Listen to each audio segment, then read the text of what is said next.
It's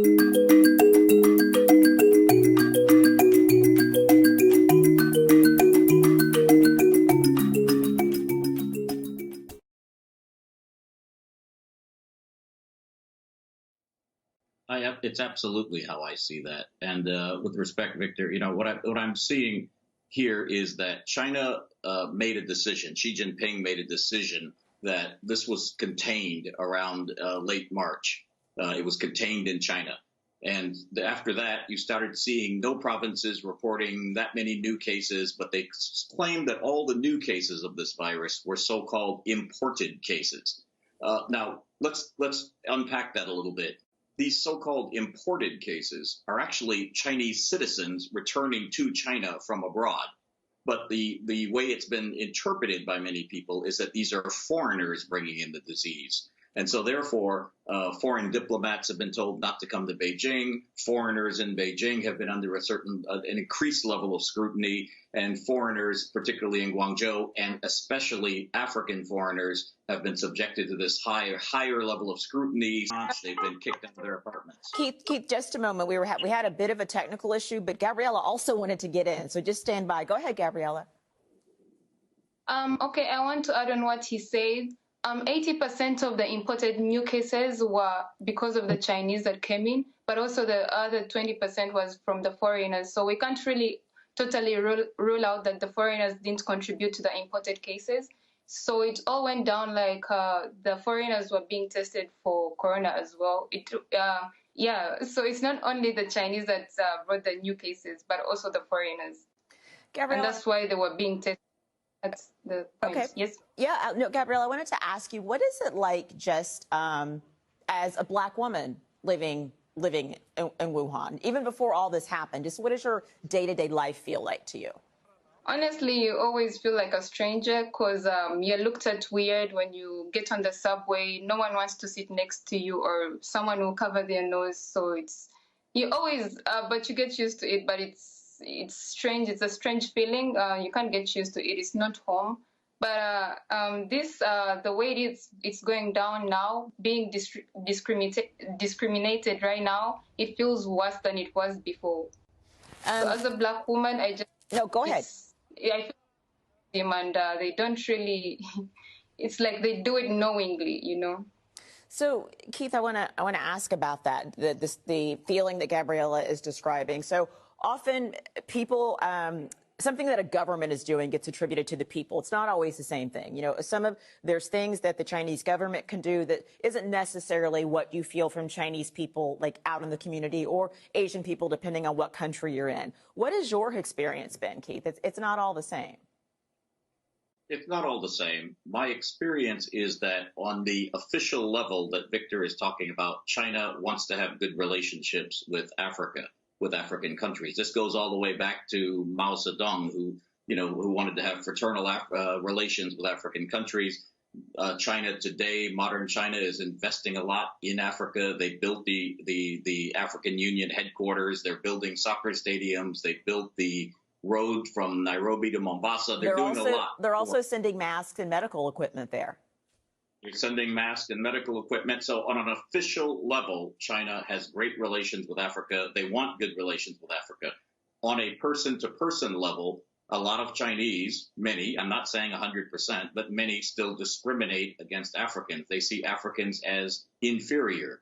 If a Black person like myself, who's from the United States and speaks English, wants to go teach English in China, we would be turned away because we're not white. They think an English teacher should be white.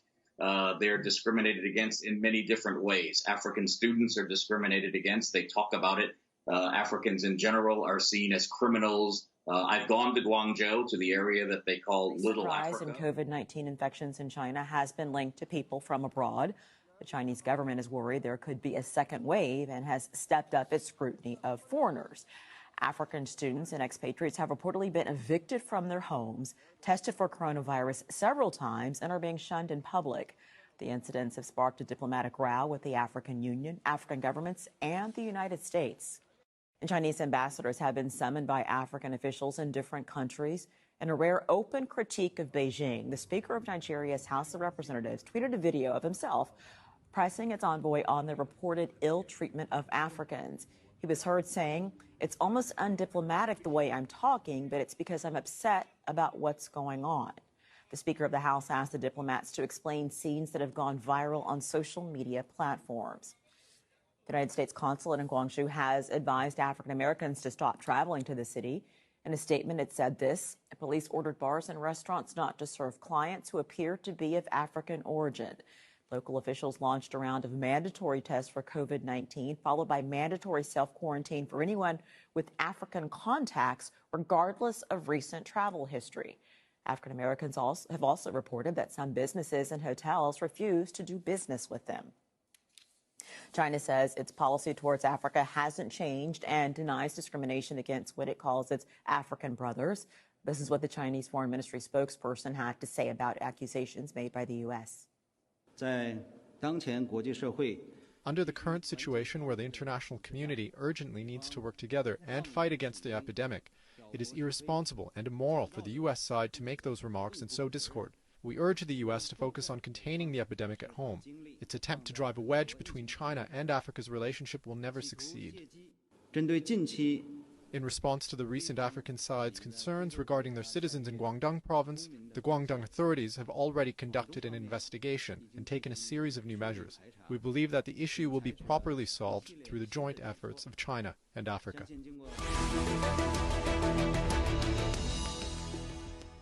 Let's bring in our guest now from Beijing, Victor Gao, Vice President of the Center for China and Globalization.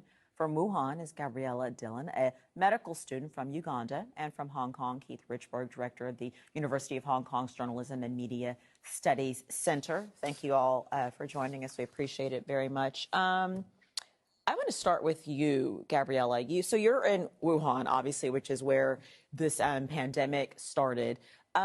Just what is daily life like there now? What are the restrictions that you are still dealing with? Life is better. Life is back to Wuhan. So far, the locals, it's mostly the Chinese people who are able to go to the supermarkets and the banks and the shops. The foreigners, not so much, because we haven't yet been cleared for. We haven't yet got our health certificates and the health codes that we need in order to go to the banks and the supermarkets and all the other places.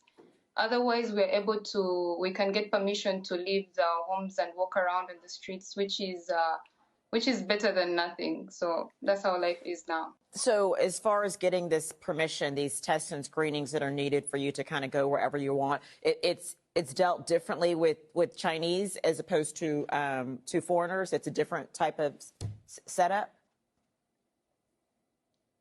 It's the same setup, but it hasn't yet included the foreigners yet, because the Chinese right now are able to do it, but we can't do it.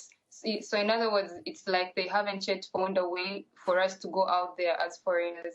Is the fear, or maybe I don't know if that's too strong of a word, maybe not, the fear or concern of a second wave of this happening, is that palpable there? Is that something that you all really feel there, Gabriella? Definitely. Second wave is something that we're all worried. Everyone's taking the necessary precautions. People are still using the masks. People are staying indoors. Not so many people are on the streets, but once in a while, people moving around. And like today, I asked for permission to go out and take a walk. And most shops were open, and there were a lot of Chinese out there. But definitely everyone is still taking the necessary precautions to keep safe. But people, the Chinese, still staying indoors. So yeah, people are a bit worried about the second wave. So Victor, I'm going to come to you now. These reports, these videos, I understand that the Chinese government is by and large saying, that there is not any sort of campaign of discrimination, but what do you see about what is happening there? These videos are what they are. Now, first of all, China-African relations are very, very solid. And for some politicians in the United States to accuse China of practicing racial discrimination against Africans is really a fallacy. We all know how poorly and terribly have been the racial discriminations practiced by the United States against African Americans, and we call for a stop to such racial discrimination. Secondly, now in China, So we hold are on, still very much in the middle of the fight against Victor, 1 second, 1 second. coronavirus. Victor, one moment before we get to point 2, which I will let you get to. Let's go back to point 1. Yes, there is racism in the United States. I am an African American. That is separate and apart from what I asked you about what is going on in China. That is exactly why I would say the U.S. politicians can do a better job in fighting to contain. Very hard for them to rent places. So on a person-to-person level, there is a lot of discrimination. When you bring this topic up to Chinese officials, I'm afraid, and I'm sorry, Victor, but the answer is always, yes, but you have discrimination in the United States too. So it's always kind of a whataboutism. What about your discrimination against the blacks in the United States? It's always that answer, without addressing the fact that, for example, they had a New Year's Eve presentation a couple of years ago for New Year's Eve where they did skits with Chinese wearing blackface and dressed as animals and dressed as monkeys. And they put this on the air on CCTV, and they thought this was okay. So they have a kind of an unconscious discrimination when they don't realize it. Victor, I want to bring you back in the conversation, and your point is well taken. Yes, there is racism in the U.S., and unfortunately, something that is happening now is that many Asian Americans are being targeted because of their ignorance about COVID-19, and that's an awful thing, and it absolutely should not be happening. However, the fact that there seems to be, at least, and we were hearing it from Gabriella and Keith, there is the same type of, at least some level of discrimination happening in China too. How can you not acknowledge that? No, first of all, in the Chinese history, there has been never any institutionalized discrimination based on color. That's very, very important. And this sets China apart from many other countries which have institutionalized injustices based on color. Secondly, I disagree with the other panelists. I think China is a big country. We have 1.4 billion people. Of course, different people have different opinions, of course. But I think China as a whole condemns discrimination of all kinds, especially discrimination based on racial discrimination based on color. And in China, so let me ask, hold on. People around me, we do not distinguish people based on their color. Okay, I think color is an important part of human being, and they should all be respected. Victor, everybody sees color, so let's just put that to the side. But let me ask you this. If you're saying that perhaps this is happening, but you're saying that this is not something that is institutionalized, that if that's the case and the Chinese government isn't okay with it, why don't they put their foot down to make it clear that this is not acceptable and actually do something about it?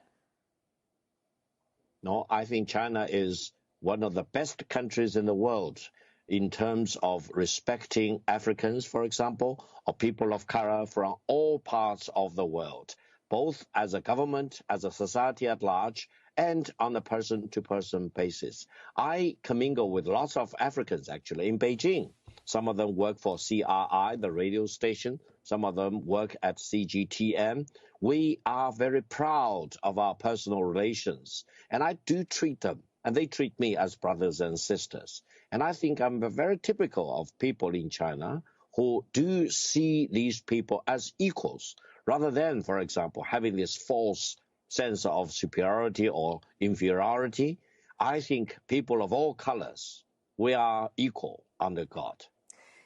Keith, the people that are experiencing this, and Victor makes a good point. Obviously, China is a very populous country. We're not trying to say that everybody is this way. Absolutely not. But these people's experiences are real. What recourse do they have?